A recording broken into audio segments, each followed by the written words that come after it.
They want me to play drums like no one can hear. I'm a drummer. I do a lot of work accompanying musicals and choirs. And doing this work, I've had to learn to play very quietly. Hello everyone, Stories Boss here. Let's begin. When I say quietly, I mean I have to play my part underneath the dialogue of a musical and have an audience still hear the words of the dialogue undisturbed by my drumming. I can play quietly. Onto the story. I was accompanying a choir, and we had a rehearsal at a church a couple of days before the big concert. The rehearsal went fine, and we played through the set of the music with no issues. The first day came when we were in the venue. It was a dress rehearsal. I load in my drums and ask where they want me to set up. They point to the back corner where they have a big plexiglass shield sound barrier set up. I asked if I could get rid of the plexiglass shield and was told, well, the drums are loud, so we're putting you behind the shield to help control the sound. I explained that it really isn't necessary and that I can play quietly. The director wasn't having it. These shields are typically used by large rock bands to get isolation on the drum's audio so the drum audio isn't bleeding into other microphones. They also make the drums sound bad acoustically because the sound waves go out from the instrument as they normally would and get reflected back at me, the drummer, instead of going forward to the audience. Personally,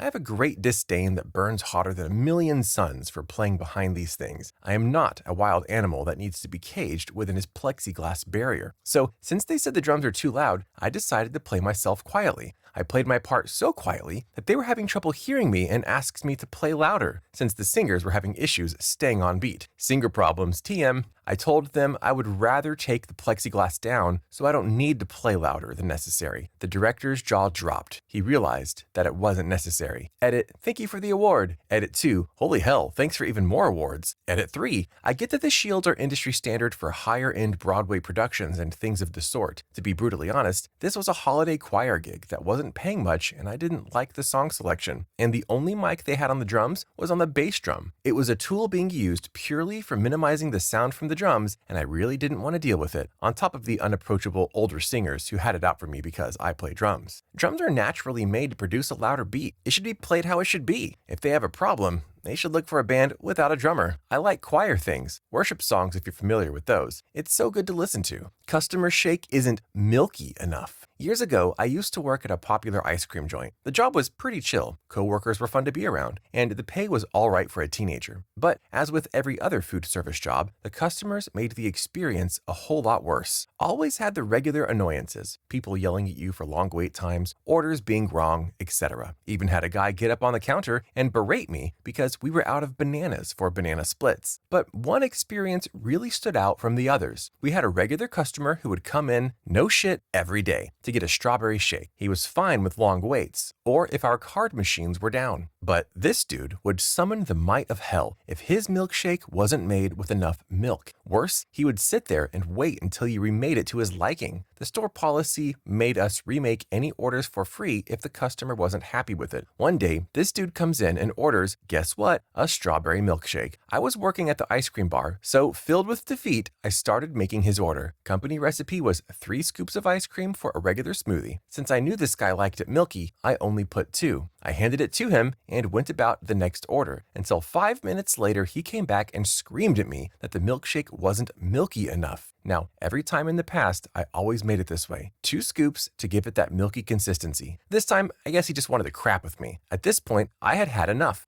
The day had been rough as it is, so I really didn't want to handle this, especially since I could tell with the eating grin he had plastered on his bastard son's face that he was trying to make my day worse. This is where malicious compliance comes in. I decided to make the milkshake possible, but while still being a milkshake by technicality. I went back to my station and started the concoction. I didn't put 2 scoops, I didn't put 1 scoop. I put 1 tablespoon of strawberry ice cream and filled it to the brim with milk. After the pointless blending, I handed him the milkshake he didn't want, but the one he deserved. I watched him with my own shit-eating grin, beaming back at him. While he tries his milkshake, he took a sip and immediately started berating me that it was just milk. I told him, no sir, I put strawberry ice cream in there, just as you asked. I could see the rage in his eyes as he demanded his order be remade. I then politely informed him our store policy only lets you have your order remade once for free. His face burned bright red as he muttered something under his breath, then stormed out the door, slamming it behind him. Every time after that, he never asked for me to remake his order. A few months later, I got a better job where I didn't have to deal with angry customers. TLDR, customer wanted milkshake? I made him one with a tablespoon of ice cream and watched him storm out the door.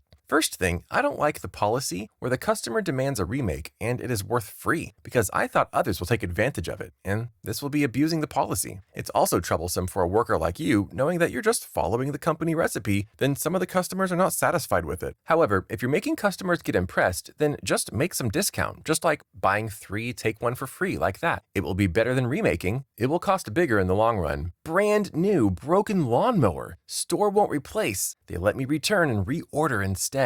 So I bought a riding lawnmower a few years ago from a big home store. I paid for delivery, and upon said delivery, it didn't start. The delivery truck had left by the time I had gotten gas in it and figured this out. So I called the store. I explained that my brand new, just delivered today lawnmower was not starting, and immediately the person on the phone asked me if I purchased the extended warranty. I hadn't, so they told me it would cost $100 to have them come get the lawnmower, and then however much more the repairs were. Mind you, this was brand freaking new. In my mind, they should bring me a new one to replace the one that didn't work upon delivery. No matter how much I argued, this worker was sticking to their story. I quickly changed my tactic and asked what the return policy was. As long as a return was initiated within 30 days, I could have a full refund, including the cost of the delivery, and the store would come pick up the mower for me at no additional cost. So I pointed out that the store wouldn't replace my non-working item by taking one trip to my house to pick up the non-working one and bring me one that worked, and instead would make 2 trips to pick up the one that didn't work and then bring me the new one I purchased the second time as a totally different transaction. The worker said yes, and when I tried to point out how that made no sense, he didn't want to hear it. So right then and there, I initiated a refund. I then immediately ordered a new one and had him set up the delivery date. After the date was set, we had to schedule the date for the pickup of the old mower, and I made myself unavailable for any date other than the delivery date for the new one. So even though he had insisted they wouldn't just bring me a replacement mower and pick up the first one, they were now doing just that,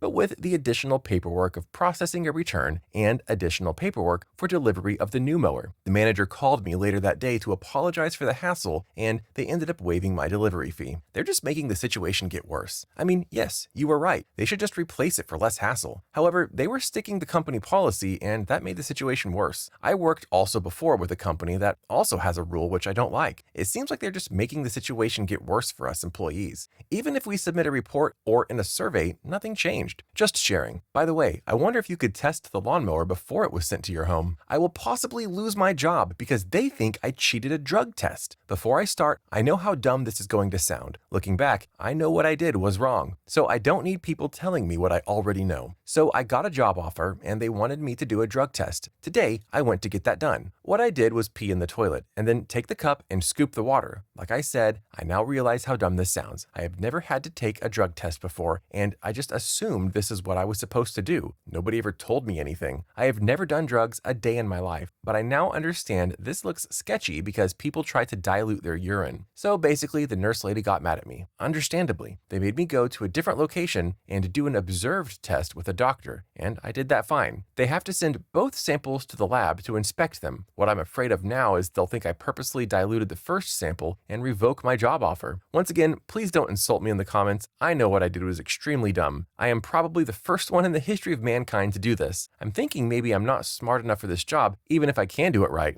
TLDR, did the first drug test wrong and had to redo. Now I'm afraid my job offer will get revoked. That's the first time I've heard of this. How funny and brave you were to do it. I can't do it myself. I think you should at least consult a doctor first before you do things like that, and ask for advice. I'm not sure about this, but at least you're trying to make things right. I got pregnant from a trash real quick. I don't know if this is a woman thing or not, but it's my thing. I'm on oral contraceptives, but still keep pregnancy tests in my bathroom just for an occasional check, because who really knows this stuff? With the obvious news stories these past few days, I was incredibly anxious and and feeling sick. So this morning, I took a test and whoa, it's negative. Crisis averted. And I went to work. I came home and watched a movie. I'm feeling super nauseous the entire time, which just felt off. Out of curiosity, I reach into the trash and pull out the test from this morning. Positive. My body just goes numb. I'm 22. My partner is off at work for a couple of days. I almost passed out right there. I threw on my coat and launched myself out the front door. I need to be sure. Grocery store trip, I buy more tests and a can of SpaghettiOs. I needed comfort food in case things went south. I make it home and instantly use the test. I'm aware that these tests can be false at night due to HCG pregnancy hormones. Whatever, I just want to see. As I'm making my food, I start Googling the hell out of pregnancy tests. One thing catches my eye: evaporation lines. I literally fell for a test that's been in the trash for hours because of some evaporated piss, making it look positive. TLDR, thought a pregnancy test left in the trash for hours was positive because of evaporation lines. It's better to see a doctor to be sure. We can't just rely on pregnancy test kits or tools. I searched for oral contraceptives, and what I found is that these kinds of stuff most likely cause you to get feeling sick as a side effect: nausea, vomiting, bloating, constipation, etc. So it might be the fact that you experienced due to taking pills. I hope you won't take it for so long. I'm just concerned about what happens if you get pregnant and you still took the pills, and that might cause problems for your baby as well. Just saying. Funny how things went like that. Again, see a doctor next time.